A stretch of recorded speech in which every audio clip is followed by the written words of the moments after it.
द्वापर युग का अंतिम समय चल रहा था। 84 कोस ब्रजमंडल की जो राजधानी है मथुरा, उस मथुरा में एक आतंकवादी, एक अत्याचारी, एक दुराचारी जबरदस्ती राजा बन गया था। नाम क्या था? नाम था कंस। एक कंस ने अपने पिताजी को जेल में बंद कर दिया, अपनी माँ को भी जेल में बंद कर दिया, अपने चाचा को जेल में बंद कर दिया, अपनी चाची को भी जेल में बंद कर दिया। ये स्वयंभू राजा बन गया और खुद भगवान बन गया। कंस राजा बना, इसने घोषणा करवाई अपने राज्य में, आज से कोई हवन नहीं करेगा, आज से कोई कथा नहीं सुनेगा, आज से कोई पूजन पाठ नहीं करेगा। यदि किसी को कथा सुनना हो तो कंस कथा सुनो, किसी को हवन करना हो तो कंसाय स्वाहा बोलो, किसी को पूजन करना हो तो कृष्ण पूजन नहीं कंस का पूजन करो। एक बात बोलूं, धरती माता सब कुछ सहन कर लेती है, लेकिन धरती माता पापियों के पाप को, अपराधियों के अपराध को, दुराचारियों के दुराचार को सहन नहीं कर पाती। जब कंस का धरती माता पर अत्याचार बहुत ज्यादा बढ़ गया, धरती माता दुखी हो गई, धरती माता व्याकुल हो गई दिनेश बेटा। और धरती माता रोती रोती आज गाय का रूप लिया है, और गाय का रूप लेकर के धरती माता सीधी ब्रह्मा जी के पास पहुंची, और ब्रह्मा जी के पास जाकर के धरती रूपी गाय माता जोर जोर से रोने लगी। ब्रह्मा जी ने कहा, धरती मैया क्या हो गया? मेरे ऊपर पापी कंस का अत्याचार बहुत बढ़ गया है। यदि भगवान ने धरती से कंस के अत्याचार को समाप्त नहीं किया तो धरती माता ने ब्रह्मा जी को धमकी दे दी, मैं समुद्र में डूब जाऊंगी और धरती पर रहने वाले भी सब डूब जाएंगे। ब्रह्मा जी ने कहा, धरती मैया ऐसा मत करना, मैं आपकी पीड़ा, मैं आपका दुख, मैं आपका दर्द मैं भगवान के पास ले जा रहा हूं। ब्रह्मा जी पहुंचे हैं बैकुंठ में, जाकर के ब्रह्मा जी ने पुरुष सूक्त के 16 मंत्रों से भगवान की स्तुति करी है। ओम सहस्र शीर्षा पुरुखः सहस्त्राक्षः सहस्रपातो स भूमिगुं सर्वतस्पृत्वा तत्तिष्ठत् दशांगुलम पुरुखा एवेदगुं सर्वं जदभूतं जच्च भाव्यम् उता मृतत्वशेषानो जदन्नेनातिरोहति एतावानस्य महिमातो जायश्च पुरुखः पादो सेहा बहुत पुनः ततो विखं विक्रामत्सासना नसने अभि ततो विराट जायत विराजो अधि पुरुखः सा जातो आ अत्यर्श्च पश्चात् भूमि मतो पुरः तस्मा जज्ञा सर्वभूतः समृद्धं प्रखदाज्यम् पशुस्ताश्चक्रे वायव्या नारण्या ग्राम्याश्च जे तस्मात् तस्मा अजायन्त जे केचो भयादतः गावो हजग्रे तस्मात् तस्मात् जाता अजावयः तम जगं बरिहि प्रोक्षण प्रोखंजात्म करतः तेन देवा अयजंत साध्या रखियश्च जे जत्पुरुखं व्यदधुः कतिधा विकल्पयन्नो मुखं किमस्यासीत् किं बाहु किमूरु पादा उच्येते ब्राह्मणोश्च मुखमासीत् बाहु राजन्याकृतः ऊरु तदस्य वैश्यः पद्भ्यां शूद्रो अजायतो। ब्रह्मा जी ने स्तुति करी। भगवान बोले, ब्रह्मा क्या हुआ? जब भगवान ने पूछा ब्रह्मा क्या हुआ, ब्रह्मा जी की आंखों में आंसू आ गए।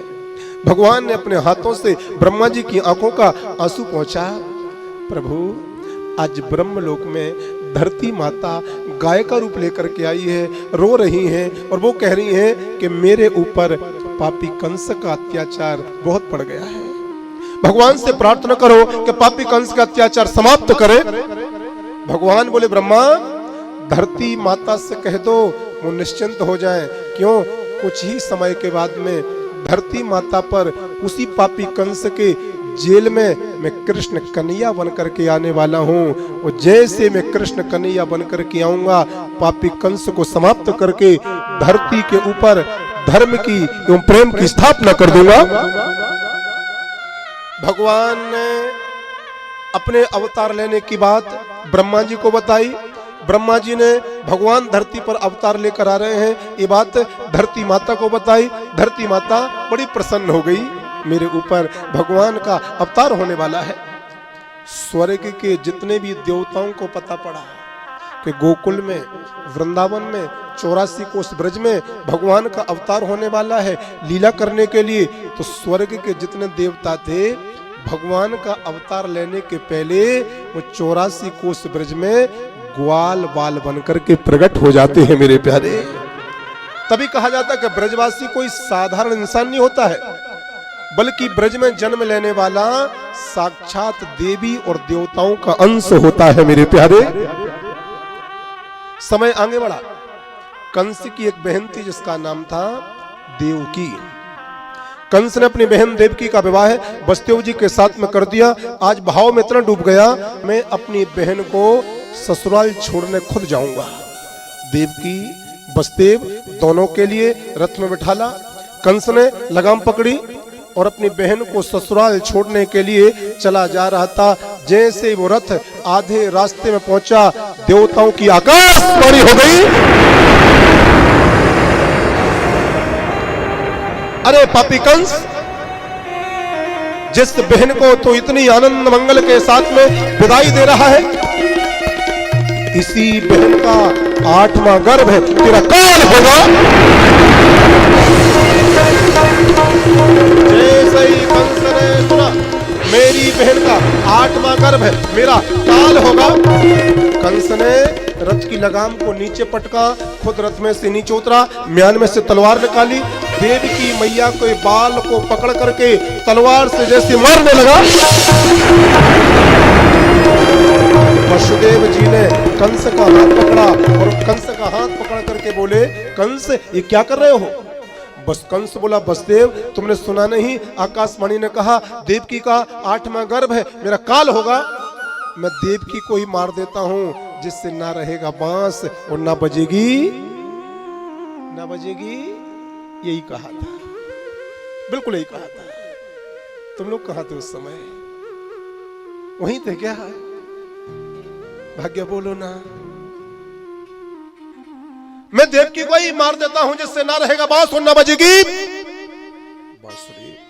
वसुदेव जी ने बहुत प्यारी बात कही, कंस देवकी अभी तक केवल तुम्हारी बहन थी, लेकिन मेरे साथ में विवाह हो गया है, अभी मेरी पत्नी हो गई है। देवकी को मत मारो, मैं तुम्हें वचन देता हूं कि जब तक देवकी के गर्भ से जितनी संतान होंगी मैं सब तुम्हें देता जाऊंगा। तुम चाहो तो मार देना उन बच्चों को और तुम चाहो तो छोड़ देना। कंस दुनिया में किसी पर भरोसा नहीं करता था, केवल वसुदेव जी पर भरोसा करता था। वसुदेव मुझे तुम्हारी बात मंजूर है, लेकिन तुमको भी मेरी एक बात माननी पड़ेगी। जब तक देवकी के गर्भ से 8 संतानें नहीं हो जाती हैं, तब तक तुम दोनों के लिए मेरे जेल में रहना होगा। तुम्हें मंजूर है? वसुदेव जी बोले मुझे मंजूर है। तो पापी कंस देवकी को और वसुदेव जी को दोनों को वापस ले आया और मथुरा में अपने जेल में बंदी कर दिया। हाथों में हथकड़ियां, पैरों में बेड़ियां बांधी, जेल के ताले लगा दिए और द्वारपाल खड़े कर दिए, इनको देखना भागने ना पाए। कथा के प्रेमियों, ये जो भाग्य है ना, ये भाग्य की विडंबना बड़ी विचित्र है। रहीमदास जी कहते हैं, देन चाहे करतार जिने सो तो रहीम टरे न टारो। भगवान जिसको दुख देना चाहते हैं उसका दुख कोई दूर कर नहीं सकता है, और भगवान जिसको सुख और आनंद प्रदान करना चाहे उसका आनंद कोई कभी दूर कर नहीं सकता है, छीन नहीं सकता है। देव की मैया कहां जा रही थी? ससुराल, लेकिन भाग्य में क्या लिखा था? जेल। जेल में पहुंच गई। समय आगे बढ़ा। इसको भाग्य की विडंबना कहते हैं। जो सोचो ना और वो हो जाए, ये भाग्य है प्यारे, ये तकदीर है, ये नसीब है।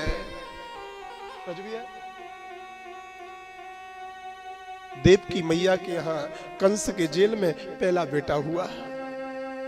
उसका नाम पड़ा कीर्तिमान। कीर्तिमान कैसे कहते मालूम है? जो अपने माता पिता की कीर्ति बढ़ावे, जो अपने माता पिता का नाम रोशन करे, उसे कीर्तिमान कहा जाता है। वसुदेव जी ने उस बालक को लिया, कंस के पास में ले गए। महाराज जी, ये पहला बेटा हुआ है, आप चाहो तो मार दो। तो पहले तो कंस उस बालक को मारने लगा, लेकिन कंस ने बोला, मुझे तो 8वें वाले से डर है ना, मैं पहला वाला क्यों मारूं? जाओ वसुदेव जी, इस बालक को ले जाओ। तुम्हारी सत्यता को मैं प्रणाम करता हूं, तुम बात के पक्के निकले। 7 बालक मेरे पास मत लाना, केवल 8वें वाले को लाना। मेरा शत्रु तो वो ही है, मैं उसी को मारूंगा केवल। जाओ ले जाओ। जैसे कंस ने उस बालक को मारा नहीं, छोड़ दिया। बसदेव जी लेकर चले जा रहे हैं, रोते जा रहे हैं, कंस की जय हो, महाराज जी की जय हो, मेरे बेटा को छोड़ दिया, मेरे बेटे को नहीं मारा, कंस बहुत अच्छा है, कंस बहुत प्यारा है, मेरे बेटे को छोड़ दिया। किसी माता पिता का बेटा मौत के मुंह में से बाल बाल बच के आवे, उन माँ बाप से पूछो, उनकी खुशी का कोई ठिकाना नहीं होता है। मेरा बेटा मौत के मुंह से निकल के आया है। इतने में आकाश मंडल से हरि गुण गाते, बीणा बजाते देवर्षि नारद जी आ गए। नारद जी ने सोचा, यदि इसी प्रकार से पापी कंस बसदेव जी के बच्चों को छोड़ता जाएगा, इस कंस का पापों का घड़ा देरी से भरेगा और फिर इसको मारने के लिए भगवान देरी से आएंगे। मैं ऐसी लीला करवाऊं जिससे पापी कंस इन बच्चों को जल्दी से मारे, कंस के पापों का घड़ा जल्दी से भरे और फिर कंस को मारने के लिए भगवान का अवतार भी जल्दी हो गए। नारद जी कंस के पास आए, बोले बसदेव क्या ले गया? कंस बोला गुरुजी कुछ नहीं ले गया। अरे कुछ तो था उसकी गोदी में। गुरुजी बेटा हुआ था, उसकी पत्नी क्या मेरे पास लाया था मारने के लिए, मैंने छोड़ दिया। नारद जी बोले क्यों छोड़ा? तो कंस बोला गुरुजी मुझे तो 8वें वाले से डर है ना। तो नारद जी बोले कंस तो चेला मेरा है लेकिन भोला बहुत है। कंस बोला क्यों? तो नारद जी ने जमीन में 8 रेखाएं खींची। कंस ये बताओ इनमें से पहली रेखा कौन सी है और 8वीं कौन सी है? तो कंस ने इस तरफ से गिनना चालू किया, 1 2 3 4 5 6 7 8। गुरुजी ये वाली 8वीं है। नारद जी बोले अब एक काम करो, इस तरफ से गिनना चालू करो। तो कंस ने इस तरफ से गिनना चालू किया, 1 2 3 4 5 6 7 8। गुरुजी जब इस तरफ से काउंट किया तो ये वाली 8वीं, जब इस तरफ से गिनना चालू किया ये वाली 8वीं। नारद जी ने कहा जरा पहली वाली छोड़ो, दूसरी से स्टार्ट करो। तो दूसरी से गिनना किया, 1 ना 1 2 नी 2 त्रिका 3 चौके 4 पंचे 5 छक्के 6 सत्ते 7 और वापस लौट के 8 8। गुरुजी कुछ समझ में नहीं आ रहा। क्यों?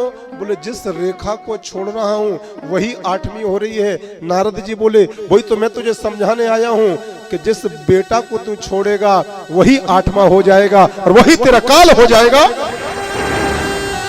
गुरुदेव तो क्या करूं?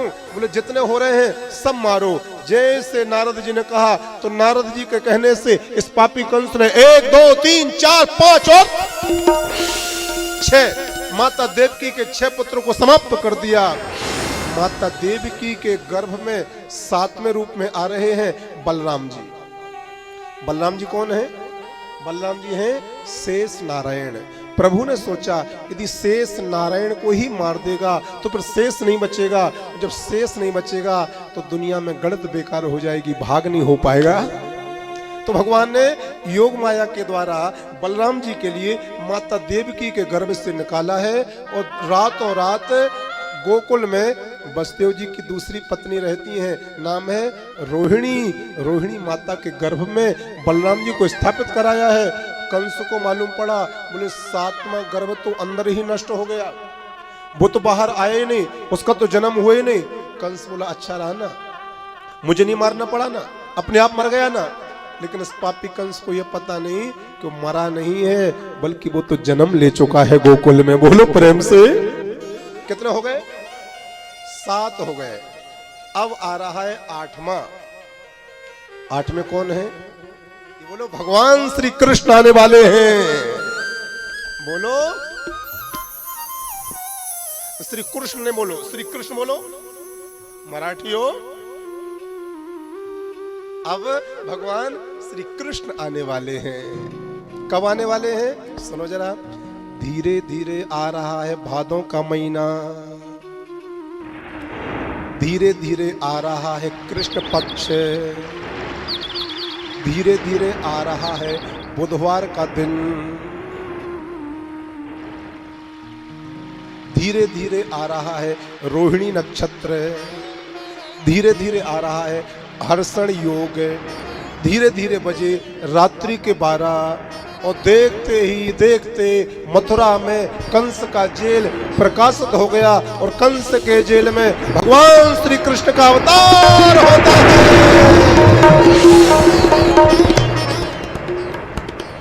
Please keep silent hand and mouth. अभी जोर से जयकार मत लगाना, हालांकि आप लोग तो वैसे बहुत समझदार हो, कंजूस हो, तुम्हारे मुंह से जयकारा और तुम्हारी ताली बजती कहाँ है। लेकिन अभी अच्छा परिचय दिया, अभी आई रेस्पेक्ट यू, अभी अच्छा किया। अभी जोर से जयकारा मत लगाना, क्यों? अभी अपने भगवान का जन्म कहां पर हुआ है? बोलो ना, कंस के जेल में। और जोर से जयकारा लगा दोगे तो भगवान को मारने के लिए वो मामा कंस नहीं आ जाएगा? इस बिल्कुल साइलेंट है, बिल्कुल हो जाओ, ऐसे बांधो हाथ, keep silent, hand and mouth. कब खोलना? जब भगवान गोकुल पहुंचे ना यशोदा मैया के यहाँ, तब ताली बजाना, तब खुशियां मनाना, तब बधाई लूटना, तब नाचना गाना, ठीक है? बिल्कुल शांत हो जाओ। अब भगवान का जन्म हुआ रात्रि के 12 बजे कंस के जेल में। अब एक बात बोलूं, जब बालक का जन्म होता तो बच्चा कितना सा होता है? बिल्कुल छोटा सा। लेकिन भगवान का जब अवतार हुआ राजू भैया कंस के जेल में, तो भागवत में लिखा है 12.5 फीट के लंबे भगवान पैदा हुए। 12.5 फीट, 4 भुजाएं, एक में शंख, एक में चक्र, एक में गदा, एक में पद्म। माता देवकी ने जब भगवान को नीचे से ऊपर तक देखा, मैया बोली, प्रभु मैंने प्रार्थना करी थी कि आप मेरे घर में बेटा बन के आना, लेकिन आप तो मेरे पिताजी बन के आ गए, ये बड़े बन के क्यों आए? तो भगवान ने कहा, माँ हमसे बड़े 6 भाई हुए, जन्म लेते ही मामा कंस ने 6 को ही मार दिया। तो मैंने सोचा जन्म लेते ही यदि मामा कंस मुझे मारने भी आएगा तो मैं अपने 2 हाथों से मामा कंस के 2 हाथ पकड़ूंगा, तीसरे हाथ से मामा कंस की गर्दन पकड़ूंगा और चौथे हाथ से ढिसो ढिसो ढिसो। ताली बजाओ, थोड़ी सी बजाना। मैं ढिसुम करके मामा कंस के लिए समाप्त कर दूंगा। माता देवकी बोली, प्रभु ये ढिसुम तो कभी भी कर लेना, कभी भी कर लेना, लेकिन अभी मैं आपको दूध पिलाना चाहती हूँ। आप बड़े बन के आए हो, मुझे शर्म लग रही है, आप छोटे से बन के आ जाओ ताकि मैं अपनी गोदी में लेकर के आपको दूध पिला सकूं मेरे नारायण। भगवान बोले, मैया मैं छोटा सा बन के आ जाऊंगा, आपका दूध भी पी लूंगा, लेकिन फिर आपको मेरी रक्षा करनी पड़ेगी। बसदेव जी बोले, आपकी रक्षा कैसे करेंगे? तो भगवान ने बहुत प्यारी युक्ति बताई। बसदेव जी मेरे बाबा, मेरे प्यारे बाबा, जब मैं छोटा सा कन्हैया बन करके आऊं तो आप मुझे इस जेल से बाहर निकालना, टोकरी में रख के ले जाना। कहाँ? यमुना के उस पार एक नगरी है जिसका नाम है गोकुल। गोकुल नगरी के राजा हैं नंद बाबा। नंद बाबा की पत्नी है यशोदा। यशोदा की उम्र है 85 वर्ष और यशोदा मैया ने इस समय एक कन्या को जन्म दिया है। वो कन्या कोई और नहीं, मेरी ही योग माया है। तो आप मुझे यशोदा मैया के बगल में सुला के आ जाना, उस कन्या को लेकर के आ जाना। 11 वर्षों तक गोकुल में, वृंदावन में मैं लीला करूंगा और 11 वर्ष के बाद में इसी मथुरा में वापस आऊंगा। सबसे पहले कंस को मारूंगा, उसके बाद में आप लोगों के लिए जेल से निकालूंगा और धरती पर धर्म की स्थापना कर दूंगा। बसदेव जी बोले, प्रभु आपकी आज्ञा सर्वधार्य है, लेकिन मैं आपको लेके से जाऊंगा सितार, आपको लेके से जाऊंगा। क्योंकि हाथों में हथकड़ियां हैं, पैरों में बेड़ियां हैं, कंस के जेल के ताले बंद हैं, ये पहरेदार सो जाग रहे हैं। भगवान जी बोले, बाबा वो चिंता आप मत करो, जैसे मैं छोटा सा कन्हैया बन के आऊंगा, मेरे कन्हैया बन करके आने के पहले इस पूरी मथुरा में माया का प्रभाव हो जाएगा और मेरी माया के प्रभाव से ये द्वारपाल सो जाएंगे।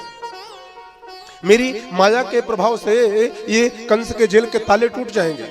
मेरी माया के प्रभाव से आपकी हथकड़ियां, बेड़ियां सब खुल जाएंगी। आप मुझे ले जाना। बसदेव जी बोले, प्रभु जल्दी करो ना। भगवान ने कहा, आंखें बंद करो ना। जैसे देवकी और बसदेव जी ने आंखों को बंद किया है, 12.5 फीट के भगवान श्री कृष्ण माता देवकी की गोदी में छोटे से कन्हैया बन करके प्रकट हो जाते हैं।